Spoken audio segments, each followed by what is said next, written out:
नमस्कार सभी देखने वालों को स्वागत है समाधान टीवी के यूट्यूब चैनल में। जैसे हम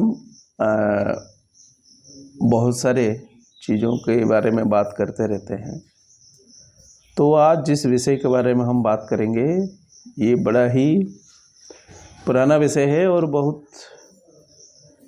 दिनों से इस पर बहुत लोग कार्य भी कर रहे हैं और कुछ समाधान तो निकला है, परंतु समूल रूप से इसका समाधान नहीं हुआ है। तो हम इस विषय पर बात करेंगे। विषय है यौतुक समस्या, डाउरी की जो समस्या है, इस विषय पर आज बात करेंगे। और ये विषय क्योंकि पूरे भारत में बहुत जगह पे है, तो इसीलिए हम हिंदी में बात करेंगे ताकि आने वाले समय में अगर किसी को मौका मिले और ये वीडियो देखने का सुयोग हो तो फिर सच में कोई समाधान की राह की ओर हम चले।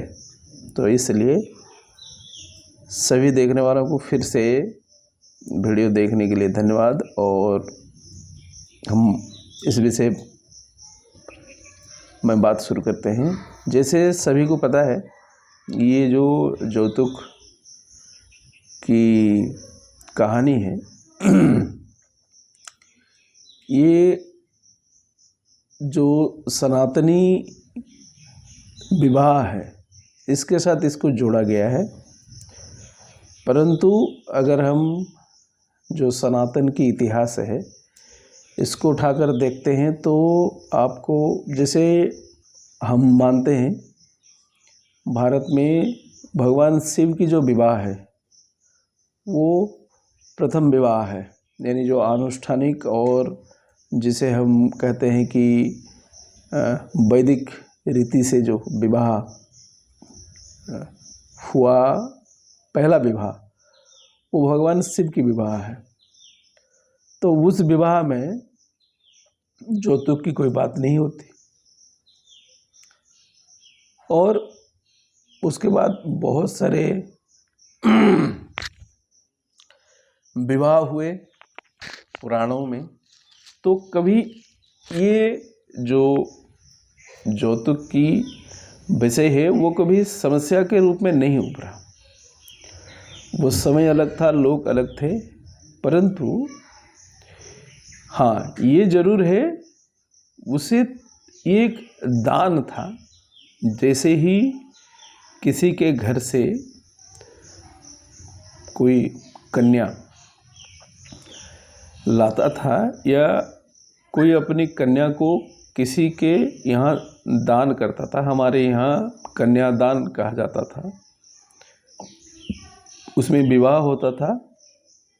और विवाह से पहले जैसे जो भी सामान्य कार्यक्रम होता था, लड़के वाले लड़की देखने जाते थे और लड़की के घर वाले देखने आते थे, घर लड़के को देखते थे। और उसमें क्या लेन देन होगा, क्या दान होगा, इसकी कोई जिक्र या इसकी ये विषय पर कोई वार्तालाप नहीं होता है। ये विवाह की जो मौलिक प्रक्रिया है, जो मूल चीज़ें विवाह में होता है, तो इस पर कभी कोई बात होता नहीं था, क्योंकि ये दान था। तो कन्या दान था और दान के साथ जो दक्षिणा दी जाती थी, तो यौतुक सामान्यतः अगर देखा जाए तो ये दक्षिणा के रूप में ही दी जाती थी। और वो उस व्यक्ति की जो कन्यादान कर रहा है, ये उसकी स्वतंत्रता था कि वो क्या देगा क्या नहीं देगा। इस पर कोई संवाद नहीं होता था, कोई टिप्पणी नहीं है, कोई वार्तालाप नहीं होता था। तो ये सनातन की जो विवाह व्यवस्था है ये उसमें ऐसा ही था। परंतु कालांतर में जैसे जैसे व्यवस्था रुग्ण होता गया और नई नए जीव इस व्यवस्था में आते गए, तो जो पहले दक्षिणा के रूप में था, कन्यादान था, दान के साथ दक्षिणा दी जाती थी, वो कालांतर में जाके पहले तो दान हुआ, फिर दान धीरे धीरे करते करके दाबी के रूप में उपस्थापित होने लगा। यानी ये जो विवाह की मौलिक प्रक्रिया है, मौलिक प्रक्रिया में कन्या देखने और बर देखने और बर का घर देखने, ये जो मौलिक प्रक्रिया है, इस प्रक्रिया में ये जौतुक जो है वो एक दाबी के रूप में उपस्थापित हुआ।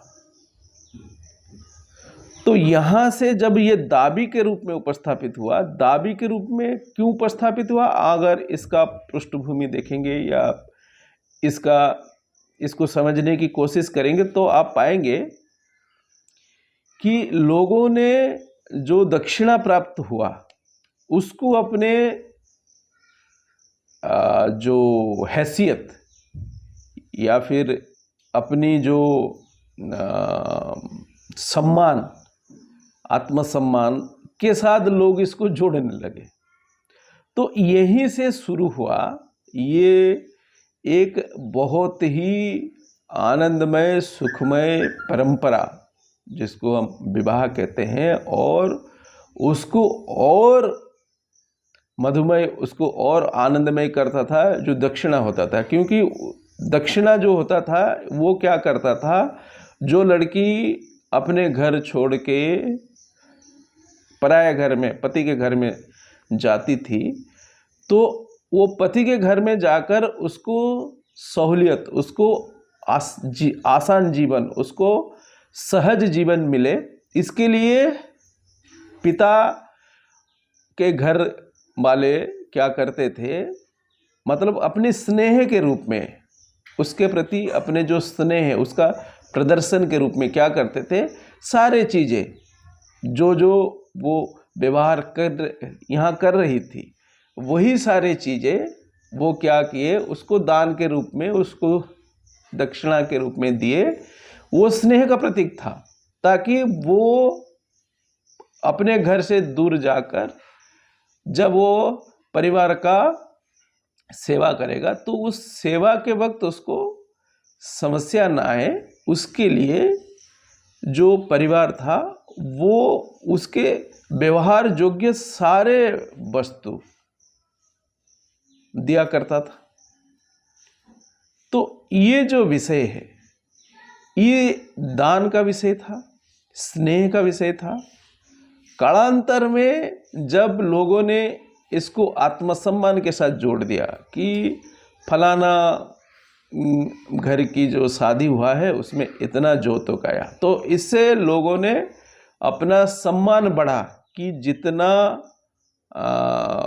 कन्या अपने घर से लाई तो उससे लोग अपने आप को सम्मानित करने लगे, ये कि ये बड़ी सम्मान की बात है कि इतना मिला। और जिनको नहीं मिला या कम मिला वो फिर समझने लगे कि इससे हमारी सम्मान की हानि हुई, यानी कम सम्मान। तो ये जो बुराई है, मतलब ये जो एक अच्छा परंपरा, एक स्वागत योग्य परंपरा जो था, वो इस मिथ्या आडंबर की वजह से, इस मिथ्या सम्मान की ढोंग की वजह से क्या हुआ, धीरे धीरे इस चंद्रमा में ग्रहण लगना शुरू हुआ।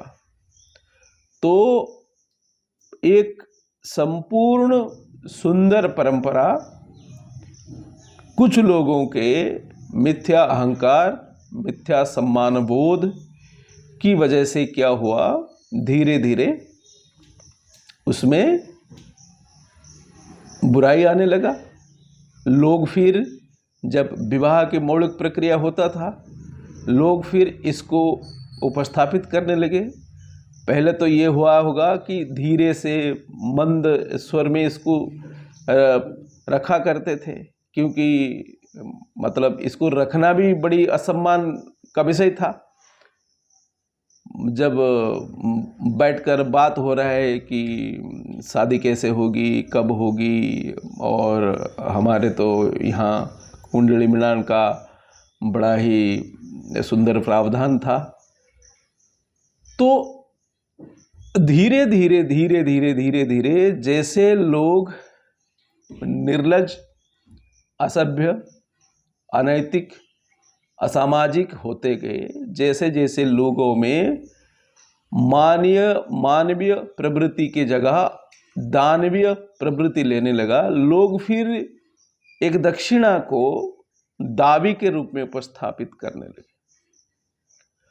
और दावी जब मिला तो अच्छा है, जब दावी नहीं मिला फिर शुरू हुआ क्या? वधू निर्यातना। यानी घर में कोई लड़की ब्याह के आई है और मन को भाने वाले दक्षिणा नहीं लेके आई है, ये उसके साथ आती थी, तो इसको फिर लोगों ने क्या किया, उसको फिर उस पर टिक्का टिप्पणी करने लगे, फिर मंतव्य देने लगे, फिर बात बात पर उस लड़की जो नई नई ब्याह कराई है उसको फिर बताने लगी कि तेरे पिता ने तो ये नहीं दिया, तेरे पिता ने तो ये नहीं किया, तेरे पिता ने तो ऐसा किया, मेरे सम्मान की हानि हुई। तो ये एक अच्छी परंपरा, हमारी समाज की जो आसुरिक प्रवृत्ति है, समाज में जो आसुरिक प्रवृत्ति बढ़ रहा था, बढ़ा हुआ था या बढ़ गया, उसकी वजह से क्या हुआ, एक अच्छी परंपरा दान, दक्षिणा दान की परंपरा दावी में रूपांतरित हुआ, और दावी नहीं मिला उसके चलते तो हमें जो ध्यान देने योग्य विषय था या फिर विषय आज भी है कि ये दावी करने वाले लोग को कौन है, ये मनुष्य नहीं है, ये मानवता नहीं है। क्योंकि पहले तो सनातन परंपरा में, सनातन संस्कृति में, सनातन धर्म में जो विवाह की मौलिक प्रक्रिया है उसमें ये जौतुक जो है वो एक दक्षिणा के रूप में है। पर इस दक्षिणा को दावी किसने बनाया? असुरों ने बनाया, हमारी आसुरिक प्रवृत्ति ने बनाया। तो रोकना, जौतुक को आप रोक नहीं सकते, उस दक्षिणा की परंपरा वो अमृत है, वो अच्छा है, वो क्योंकि वो उस नई नवेली दुल्हन की जीवन को सहज बनाती है, सुंदर बनाता है, वो उसके लिए है, वो आप लोगों के लिए नहीं है। ये जो बर के घर वाले लोग हैं वो आप लोगों के लिए नहीं है, वो अपने साथ जो भी लाती है, जो भी गहने लाती है या फिर जो भी व्यवहार योग्य सामान लाती है, वो उसके सुख के लिए है, उसके खुशी के लिए है, वो आपकी नहीं है।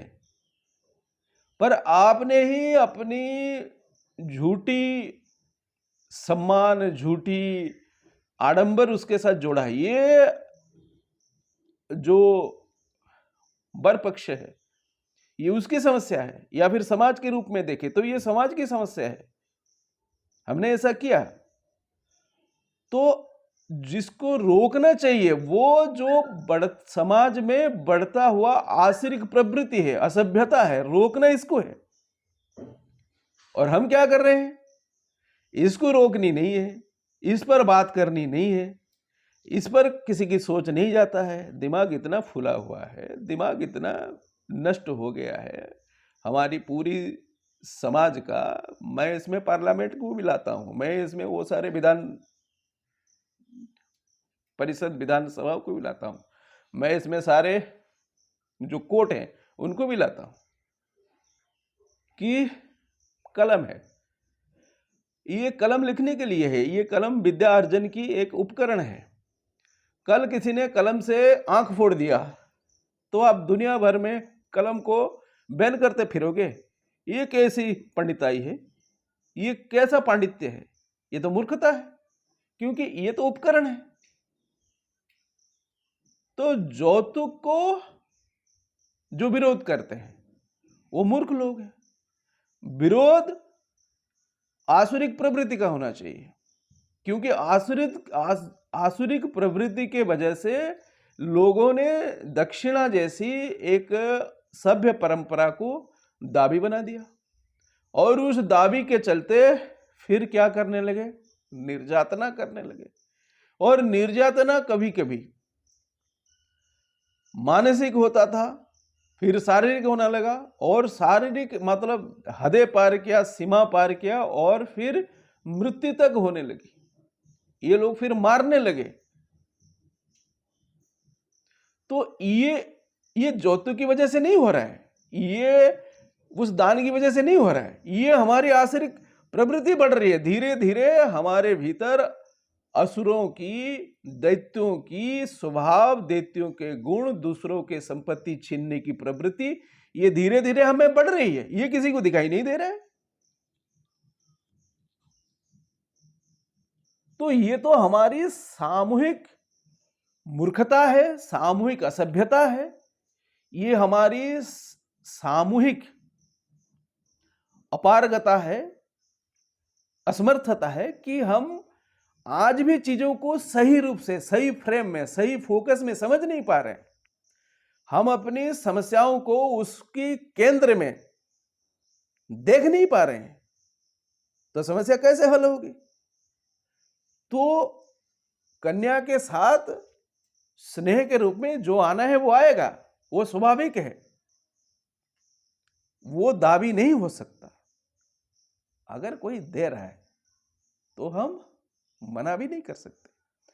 परंतु नहीं आया या आया करके जो ये सम्मान की खेल लोग खेले और फिर उसको दाबी बनाए, और दाबी जब पूर्ण नहीं हुआ फिर उसके लिए निर्यातना हुआ, उसके लिए फिर क्या हुआ, मारना शुरू हुआ। डाउरी के लिए नई नवेली दुल्हनों को लोग मारने लगे, जलाने लगे, और तरह तरह के चीजें इजाद हुई हत्या की। अच्छा, फिर क्या हुआ? लोग दाबी जब किए, कुछ लोगों ने दाबी पूर्ण भी किए, और वो फिर ऐसी एक भयानक रूप लिया। हमने अपनी आसुरिक प्रवृत्ति को दूसरों की संपत्ति ऐंठने की, दूसरों की संपत्ति को अनैतिक रूप से, आपने वो अर्जित नहीं किया है, वो उसके पिता की संपत्ति है, संपदा है।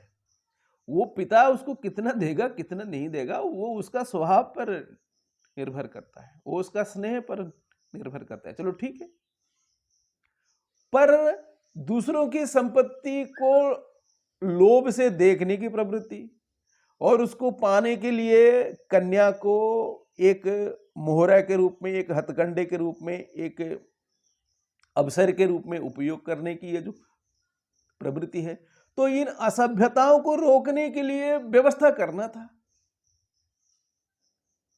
और पूरा तंत्र लगाकर हमने क्या किया, कैसे जौतुक बंद हो, कैसे डावरी बंद हो, उसमें लग गए। हुआ कुछ नहीं, आज भी डावरी चल रहा है, आज भी लोग दे रहे हैं, लोग ले रहे हैं, और आज भी वो दाबी करने की प्रवृत्ति है, पर वो इतना सूक्ष्म स्तर पर चला गया है कि समझदार को इशारा काफी होने वाली बात। पर इसकी वजह से क्या हुआ, इसकी वजह से जो लोग दाबी किए और जो उस दाबी को स्वीकार किया, हुआ क्या, अंततः फिर क्या हुआ कि लोगों की जो आर्थिक स्थिति है, जो कन्या पिता की जो आर्थिक स्थिति है, कन्या परिवार की जो आर्थिक स्थिति है, वो टूट गया।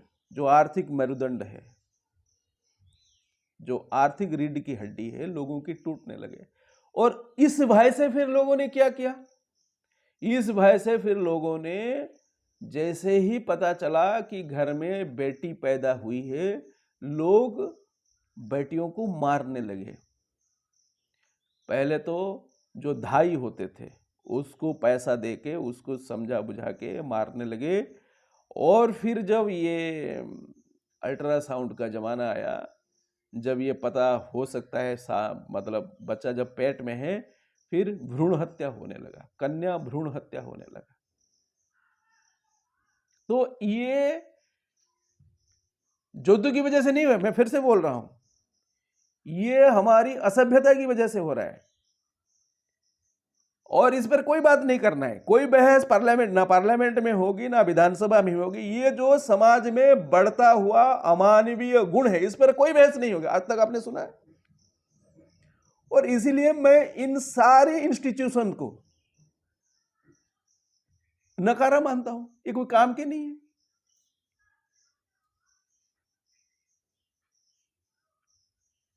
धीरे धीरे पूरी समाज एक महादानव के रूप में अपने आप को प्रस्तुत कर रहा है, अपने आप को सज्ज कर रहा है।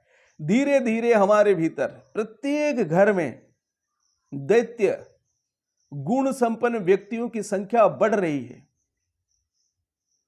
इस पर कोई बहस हो रही है? नहीं हो रही है। तो हम ही अपनी समस्या के समाधान नहीं चाहते। हम सच में अगर कोई समस्या का समाधान चाहते तो समस्या को उसके मूल में, उसके केंद्र में बैठ करते, समीक्षा करते, चीजों को समझते, देखते। पर हम क्या कर रहे हैं? तो इसीलिए अगर सच में हमें जौतुक डाउरी की जो समस्या है, जौतुक की जो समस्या है, उसका निवारण चाहिए। देखिए इसमें क्या हुआ, 1961 डाउरी एक्ट लेके आ गए सरकार। फिर उसमें 6 महीने से 2 साल तक की जेल की प्रावधान हुई, और हत्या की वजह से तो उसका अलग केस बना। मतलब ये सिर्फ डाउरी दिए तो ये हुआ, फिर अगर उसमें हत्या होती है या उसमें निर्यातना होती है तो फिर वो अलग केस बना। पर केस बना तो ये समाधान नहीं है, ये रिएक्शन है। आप घटती घटनाओं पर सिर्फ प्रतिक्रिया कर रहे हो, और पूरी व्यवस्था एक डाउरी के केस सुलझाने में लगा है, वहां दूसरी ओर कोई और डाउरी की हत्या कर रहा है, कोई और डाउरी की हत्या की योजना कर रहा है। तो पूरे समाज ने क्या किया, सिर्फ प्रतिक्रिया में लगा रहा, उसका तो प्रतिषेध किया नहीं। कि डाउरी की जो व्यवस्था है, आपने आइन तो कर दिया, पर यह आइन लागू कितने होते हैं? लोग फिसल जाते हैं, लोग पैसा देके रफा दफा कर देते हैं चीजों को। केस वो बनती ही नहीं है, और केस बनती है तो फैसला आता ही नहीं है। जजे उल्टा पुल्टा फैसला देने लगे, फैसला दिए हैं तो आइन धरातल पर लागू नहीं होता है। और जो मनुष्य के स्वभाव में गिरावट आया है, जो हम अपनी संपत्ति को छोड़कर दूसरों की संपत्ति पर जो आंखें गड़ाए बैठे हैं, लोभ लगाए बैठे हैं, क्यों भाई? ये तो एक बड़े ही स्नेह भरा व्यवस्था था, और जो आता था सही, वो उस दुल्हन की व्यवहार के लिए है, और उसको हम अपनी असभ्यता की वजह से एक इतनी कलंकित अध्याय के रूप में खड़ा किया कि फिर इस असभ्यता की वजह से पूरी सनातन की व्यवस्था को लोग गाली देने लगे कि सनातन में ये है, सनातन पूरा सनातन फिर आ गया। तो ये सनातन की जो मौलिक परंपरा है, ये मौलिक परंपरा में ये नहीं है, ये कालांतर में हमारी आसुरिक प्रवृत्ति जब बढ़ा, जब दैत्यों की गुण मानवों में आने लगे, दूसरों की संपत्ति को ऐंठने की जो प्रवृत्ति है वो आने लगा, ये उसकी वजह से हो रहा है। तो फिर मानव को मानव बने रहने की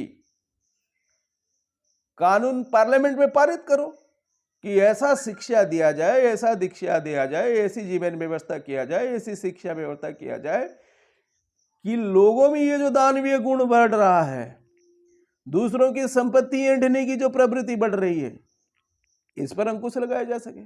पर इस पर तो आपको काम करनी नहीं है, इस पर तो आपको बात करनी नहीं है। बात आपको कहां पे करना है कि फलाना जो परंपरा है वो परंपरा खराब है, तो वो परंपरा ही बंद कर दो। तो ये जो मूर्खों की टोली जाके पार्लियामेंट में बैठते हैं, ये जो मूर्खों की टोली जजों की कुर्सी पर बैठे हैं, ये विधानसभा में बैठे हैं, और हमने मूर्खों को अपनी समाज व्यवस्था में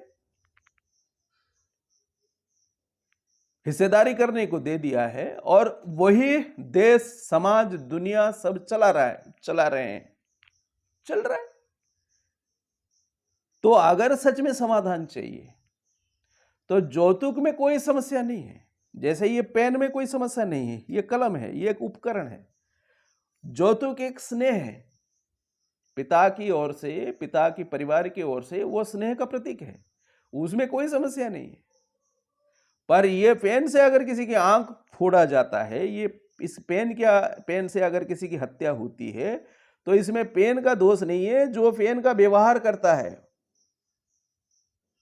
वैसे ही है। तो समाज को अपनी नाकामी छुपाने के लिए सनातन को कलंकित करने की कोई आवश्यकता नहीं है, क्योंकि वो परंपरा जीवन सहजता के लिए था। जीवन को हमने अपनी असभ्यता से हमने जीवन को जातना युक्त किया है। ये सनातन की उस परंपरा की वजह से नहीं हुआ है, इसको हमें समझना होगा। और सबसे जो व्यथादायक स्थिति वो क्या है, लोग फिर सनातन को गाली देके सो गए, और जो दानवीय गुण है वो धीरे धीरे करके बढ़ता गया, और फिर ये बधु निर्यातना, बधु हत्या, कन्या भ्रूण हत्या, और जो आर्थिक दुर्गति उस कन्या परिवार की आज भी हो रही है। ऐसा नहीं है, अभी अभी बिहार अमेंडमेंट आया है, ये 1961 में हुआ, फिर 1985 में उसमें कोई अमेंडमेंट हुआ शायद, maintenance of list of presents, जो भी सामान ये उपहार के रूप में जो भी सामान आता रहा उसका लिस्ट होगा, ऐसा एक डाउरी एक्ट में प्रोविजन हुआ 1985 में। फिर अभी 2018 में बिहार अमेंडमेंट हुआ है, कहते हैं उसको the dowry act Bihar amendment 2018। तो ये सारे जो कानून आप बना रहे हो, ये कानून जो है वो हमारी प्रतिक्रिया है, और हम प्रतिक्रिया करने में लगे रहे होते हैं कि कहीं और डाउरी को लेकर, जौतुक को लेकर कन्याओं का निर्यातना होता है। क्योंकि जो कर रहा है इसको ये इस एक्ट की भनक तक नहीं है, इसको ये एक्ट पता भी नहीं है, ये भी हो सकता है इसमें, क्योंकि आपने तो जो आईन व्यवस्था है आज तक, ये जो डाउरी की वजह से आपने किसी को कोई उदाहरण देने योग्य निर्णय लिया है, ऐसा होता नहीं है। हाँ, छोटे मोटे लोगों को आपने बहुत सताया है, ये तो होता आ रहा है। परंतु मगरमच्छ, बड़े बड़े मछली आंखों के सामने सब करते हैं और सब चलता है। तो जब सब चलता है, बड़े लोग निकल रहे हैं, तो ये परंपरा खत्म होने वाली नहीं है। तो इसलिए समाधान यह है कि पहले तो जो भी सनातन की मांगलिक परंपरा है उस पर उंगली उठाना बंद करो। क्योंकि मांगलिक परंपराएं ये सभ्य संस्कृत ऋषियों की सोच है, विचार है। ऋषि माने सर्वद्रष्टा, सत्यद्रष्टा। ये शराब पी के पार्लियामेंट में जाकर बैठने वाली लोग नहीं है, हैं? ये कौन लोग हैं? ये वो लोग हैं जिन्होंने जीवन की संपूर्ण सत्य की उपलब्धि की है। ये उनका बनाया हुआ जीवन व्यवस्था है। तो पहले तो सनातन के विरुद्ध जो उंगली आप उठा रहे हो उसको थोड़ा शांत करो। कोई बुराई नहीं है, और जो भी बुराई है उसको हम ठीक करने के लिए तैयार हैं, पर जो बुराई नहीं है वो हम मानेंगे नहीं। और आप भी अपनी बुराई देखो। सनातन को गाली देने की परंपरा बंद करो। ज्योतिक सनातन में एक मांगलिक परंपरा है। ये कन्या की मंगल कामना के लिए है, उसके जीवन को सहज बनाने के लिए है। और ये स्नेह है, ये दान या कन्या और उसके दक्षिणा के रूप में है। इसको आप दावी नहीं कर सकते। और अगर कोई दावी कर रहा है तो ये उसकी असभ्यता है। उस असभ्य को आप कैसे सभ्य बनाओगे, आप सोच लो। सरकार सोच लो, पार्लियामेंट सोच लो, जजें सोच लो कि जो असभ्यता बढ़ रहा है ये तो सबको दिख रहा है। दिखाई नहीं दे रहा है जो असभ्यता बढ़ रहा है? मुझे पता है दिखाई नहीं दे रहा है। क्यों? क्योंकि हम उस असभ्यता के हिस्से हैं। हम भी वैसे ही असभ्य हम भी हैं। हमारी भी आंख हमेशा दूसरों की संपत्ति पर गड़ी रहती है। तो अपने आंखों में उंगली कैसे डालें? नहीं होता ना। तो फिर समस्याएं रहेंगी, क्योंकि हम ही नहीं चाहते जो बैठे हुए लोग, पद पर बैठे हुए लोग, प्रतिष्ठा पर बैठे हुए लोग, पार्लियामेंट में बैठे हुए लोग, जज की कुर्सी पर बैठे हुए लोग, जब हम ही असभ्य हैं तो कौन परिवर्तन करेगा, है ना? तो अगर हमें सच में समाधान चाहिए तो फिर क्या करना होगा? करना ये होगा, पहले तो चीजों को सही फ्रेम में, चीजों को सही फोकस में, चीजों को सही पर्सपेक्टिव में हम समझें कि गलती कहां हुई।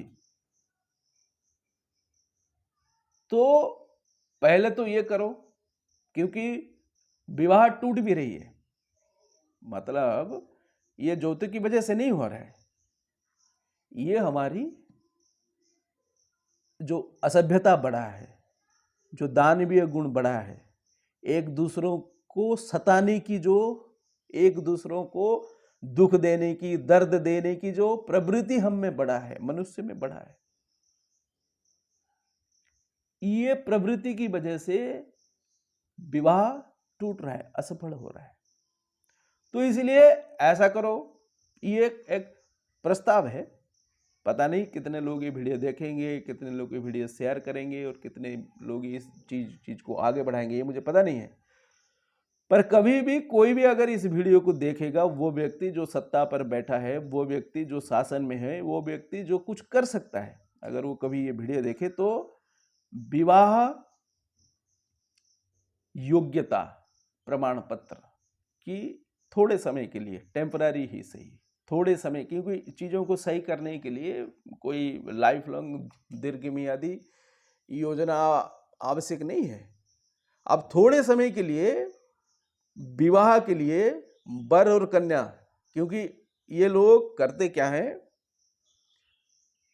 थोड़े समय के लिए आपस में मिलते हैं, फिर तैयार हो जाते हैं शादी करने के लिए, फिर शादी कर लेते हैं, और शादी के बाद इनको पता लगता है कि ये एक दूसरे के लिए बने नहीं हैं, ये इनकी जो प्रवृत्तियां हैं एक दूसरे से मिलती नहीं है, फिर लड़ाई झगड़ा, अशांति, दुख, यातना, फिर ये अलग हो रहे हैं।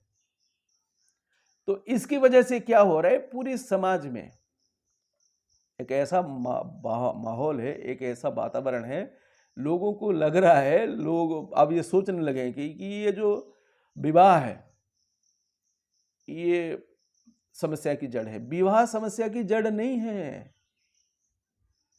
मैं फिर कह रहा हूं, विवाह एक मांगलिक संस्कार है। ये जीवन को मंगलमय बनाने के लिए, जीवन को सुख, समृद्धि, शांति, आनंद से भरने के लिए ये ऋषियों की सोच व्यवस्था, ऋषि मतलब सर्वश्रेष्ठ वैज्ञानिकों का ये सोच है। तो समस्या विवाह में नहीं है, समस्या जौतुक में नहीं है, समस्या हमारे भीतर है। हम इतना असभ्य हो गए हैं, हम इतना बर्बर हो गए हैं, हम इतना अमानवीय हो गए। हम मनुष्य जैसा दिखते हैं पर हम मनुष्य नहीं है, हम पशु से भी गए गुजरे हैं। आप पशुओं को देखो, उनमें भी मानवीयता का गुण झलकता है। कोई सुअर कहीं पे कुछ खा रहा है और कोई दूसरा सुअर आता है तो आप देखो वो शेयर करता है उसके साथ जो कुछ भी खा रहा है। पर मनुष्य शेयर करते हैं क्या? हम लड़ाई करते हैं। तो ये जो शेयर करना है, खुद जीकर दूसरों को जीने देना है, यही तो मानवता है। तो हम दिखने में सिर्फ मनुष्य हैं, हमें मानवीय गुण धीरे धीरे धीरे धीरे नष्ट हो रही है, कम हो रही है। और ये मेरे हिसाब से पृथ्वी में आज के समय में सबसे बड़ी चिंता होनी चाहिए।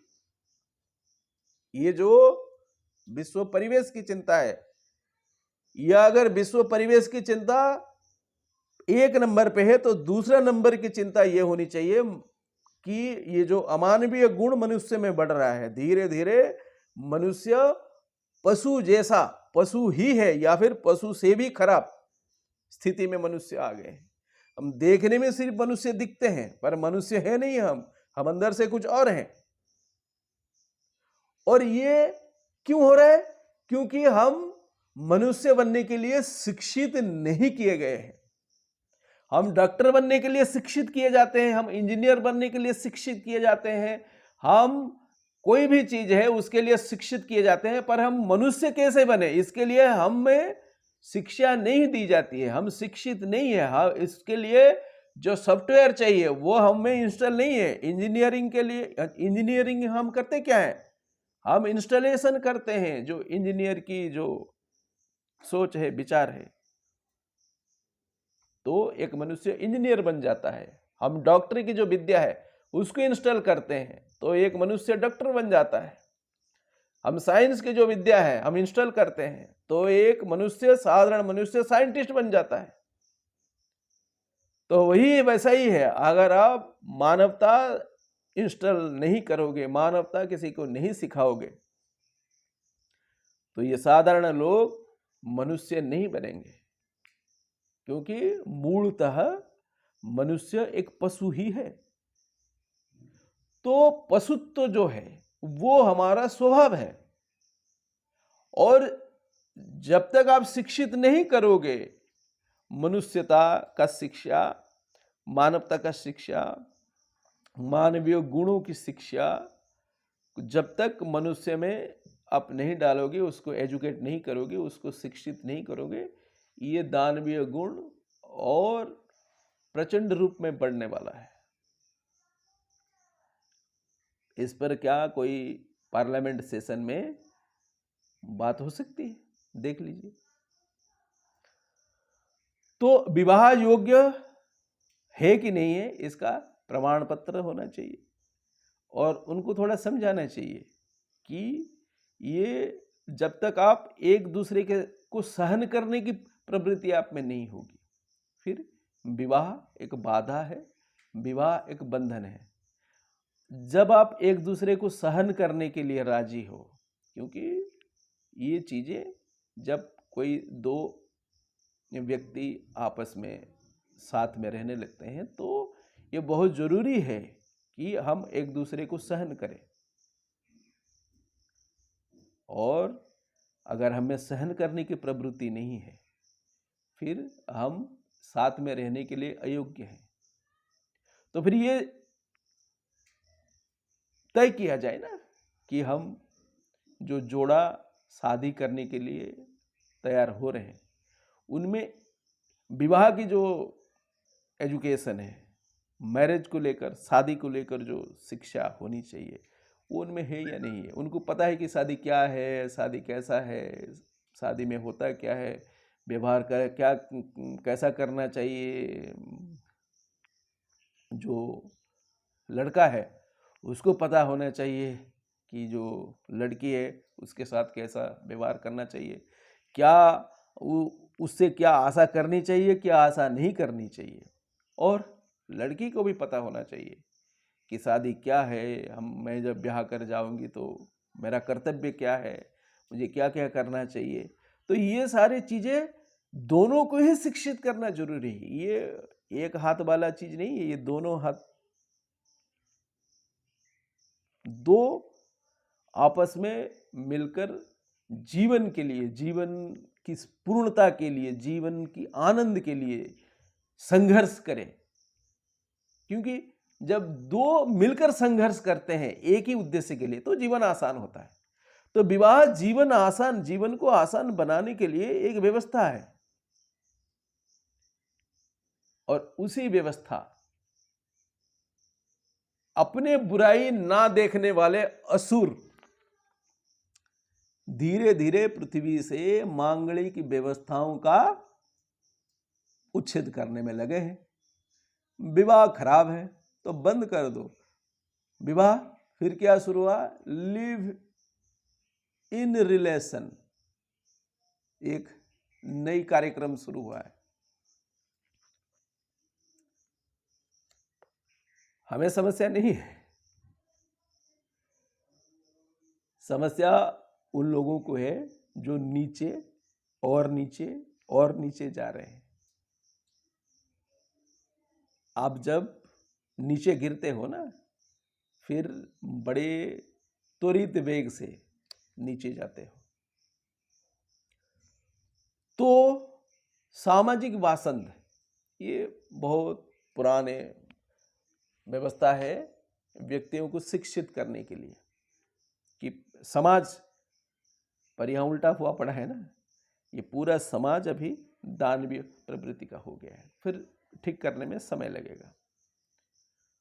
और अगर किसी को इस चीज को एक